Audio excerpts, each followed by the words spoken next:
आइए नमस्कार, फिर से स्वागत है ज्योग्राफी क्लास में। देखिए, पिछली क्लास में एल नीनो, ला नीनो, एल नीनो और ला नीनो के बारे में बताया था। आज मैं बताऊंगा नीनो मोडो की, जिसमें आईएएस पीसीएस में भी और कई सारे एग्जाम में भी क्वेश्चंस पूछे गए हैं। क्या कॉन्सेप्ट है इसका?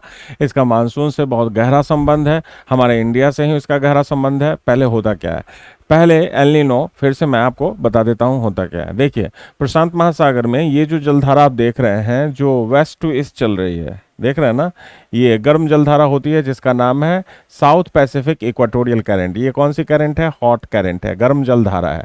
इसके ऊपर अगर इक्वेटर के ऊपर कोई जलधारा चलती है ईस्ट टू वेस्ट, तो इसको हम कहते हैं नॉर्थ पैसिफिक इक्वाटोरियल करंट। ठीक है। लेकिन पिछली क्लास में हमने आपको बताया था कि जब ये दोनों जलधारा ये इंडोनेशिया के पास बहुत ज़्यादा जमा होने लगती है, तो एक जलधारा तो ऊपर चली जाती है प्रशांत महासागर में और जापान से टकराकर और वेस्टर्लीज के इफेक्ट में आकर यहाँ पे क्यूरोसिवो बन जाती है। एक नीचे चली गई जो ईस्ट ऑस्ट्रेलियन करंट कहलाई, ये भी हॉट करंट है। ये सब प्रशांत महासागर की जलधारा एक टॉपिक था, ओशियन करंट्स, उसमें मैंने आपको बताया था। लेकिन मैंने कहा कि कुछ जलधाराएं हैं जो वापस मुड़ जाती हैं, जिधर से आती हैं उधर से ही वापस बैक हो जाती हैं। और इस जलधारा को जो इक्वेटर पे उल्टी दिशा में गमन करती है, इसको हम कहते हैं काउंटर इक्वाटोरियल करंट। क्या कहते हैं इसको? काउंटर इक्वाटोरियल करंट, यानी प्रति विषुवतरेखीय जलधारा। ये एक हॉट करंट होती है जो अटलांटिक में भी चलती है और प्रशांत महासागर में भी चलती रहती है।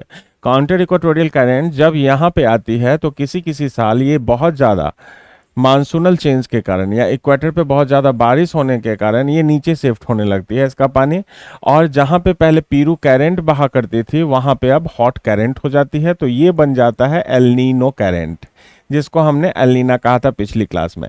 तो El Nina counter equatorial current की दक्षिणी विस्तृत ब्रांच होती है, जिसके कारण साउथ पैसिफिक ओशियन का मैक्सिमम पानी गर्म होने लगता है। और जब प्रशांत महासागर का पानी गर्म होगा तो हिंद महासागर का भी पानी 0.25 से 0.5% तक गर्म होने लगता है। आप जानते हैं कि इंडिया में जब मानसून आता है तो यहाँ लो प्रेशर होता है और यहाँ हाई प्रेशर होता है। अब देखिए, जब ये समुद्र का पानी गर्म हो जाएगा तो हाई प्रेशर भी किस में कन्वर्ट हो जाएगा? लो प्रेशर में। और लो प्रेशर से लो प्रेशर की तरफ मानसून की हवाएं चलेगी नहीं, जो समुद्री हवाएं हैं, इसका मतलब ये वाष्प लेके जाती हैं। तो यहाँ हमारा मानसून कमजोर हो जाता है। लेकिन एल नीनो के बाद हमने आपको बताया था कि जब एल नीनो समाप्त हो जाता है तो नीचे जो पीरू करंट है वो तब्दील हो जाता है ला नीना में, क्योंकि उसका टेम्परेचर पहले की तुलना में और भी ज़्यादा ठंडा हो चुका होता है, और जिसके कारण मैंने बताया था कि एल नीनो से पीरू में बाढ़ आने लगता है और ला नीना से पीरू में फिर से सूखा जाता है। तो पिछली क्लास में एल नीनो और ला नीनो बता चुका हूं। अब इसी से संबंध है हमारे नीनो मोडोकी का। देखिए, नीनो मोडोकी है क्या? नीनो मोडोकी का मतलब है कि हमारे इंडियन ओशियन में दो ब्रांच है, एक यहाँ पे है बे ऑफ बंगाल और ये है अरब सागर, अरबियन सी। तो कहा जाता है कि जो अरब सागर और बे ऑफ बंगाल का जो तापमान है, इसके तापमान में अंतर ही कहलाता है नीनो मोडोकी। नीनो मोडोकी का मतलब है कि बंगाल की खाड़ी का टेम्परेचर स्लाइटली कभी कम होता है किसकी तुलना में? अरब सागर के टेम्परेचर की तुलना में।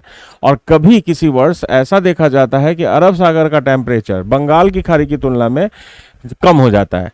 तो ये जो रिवर्सल ऑफ टेम्परेचर है in Indian ocean between bay of Bengal and Arabian sea, इसी को हम एल मैडिको कहते हैं। जैसे सपोज कीजिए, बंगाल की खाड़ी का टेम्परेचर यहाँ पर, इस पानी का टेम्परेचर अगर बढ़ गया, इसका मतलब यहाँ लो प्रेशर हो जाएगा, और लो प्रेशर से लो प्रेशर इस बे ऑफ बंगाल की जो धारा है ना, कमजोर हो जाएगी।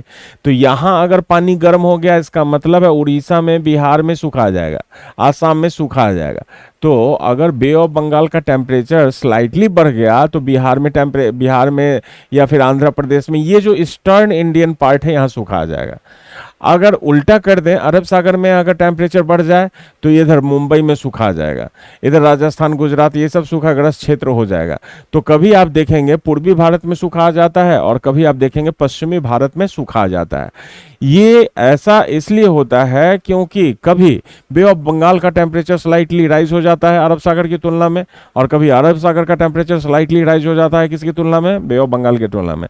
तो इससे क्या होता है कि हमारे इंडिया में मानसून जो है चेंज हो जाता है। कभी बंगाल की खाड़ी की धारा स्ट्रांग हो जाती है और कभी अरब सागर की धारा स्ट्रांग हो जाती है। इसी को नीनो मोडोकी कहते हैं। लेकिन इसका संबंध एल नीनो ला नीनो से है। कैसे? जब यहाँ एल नीनो आता है तो साउथ पैसिफिक यानी दक्षिण प्रशांत महासागर का स्लाइटली टेम्परेचर बढ़ जाता है। तो मुझे बताइए, जब इधर से इफेक्ट आ रहा है टेम्परेचर का, तो इसका मतलब जब एल नीनो आएगा तो बे ऑफ बंगाल का टेम्परेचर स्लाइटली बढ़ा रहेगा। किसकी तुलना में? अरब सागर की तुलना में, एल नीनो के कारण। तो एल नीनो उधर से चलता है तो यहाँ का टेम्परेचर स्लाइटली इंक्रीज होता है इसकी तुलना में। तो अगर यहाँ का टेम्परेचर स्लाइटली इंक्रीज हो गया तो ये जो ईस्टर्न इंडिया का पार्ट है, आसाम है, वेस्ट बंगाल है, या उड़ीसा है, या आंध्र प्रदेश है, यहाँ सब सूखा जाता है क्योंकि बंगाल की खाड़ी की धारा कमजोर होने लगती है। लेकिन इसके जैसे ही उल्टे दिशा में आप जाएंगे, जैसे एल नीनो की जगह ला नीनो आ गया, तो ला नीनो आ गया, इसका मतलब समुद्र का टेम्परेचर क्या हो गया? कम हो गया। अब कम हो गया, इसका मतलब क्या है कि बे ऑफ बंगाल का टेम्परेचर कम हो जाएगा। किसकी तुलना में? अरब सागर की तुलना में। तो यहाँ का टेम्परेचर कम हो गया, इसका मतलब यहाँ हाई प्रेशर बन गया और यहाँ लो प्रेशर हो गया। कब? जब ला नीना आई, टेम्परेचर गिर गया तो यहाँ हाई प्रेशर हुआ, यहाँ लो प्रेशर, तो इधर बाढ़ आ जाएगा, इधर सूखा आ जाएगा, क्योंकि ये इसका स्लाइटली टेम्परेचर अरब सागर का स्लाइटली इसकी तुलना में ज्यादा हो जाएगा।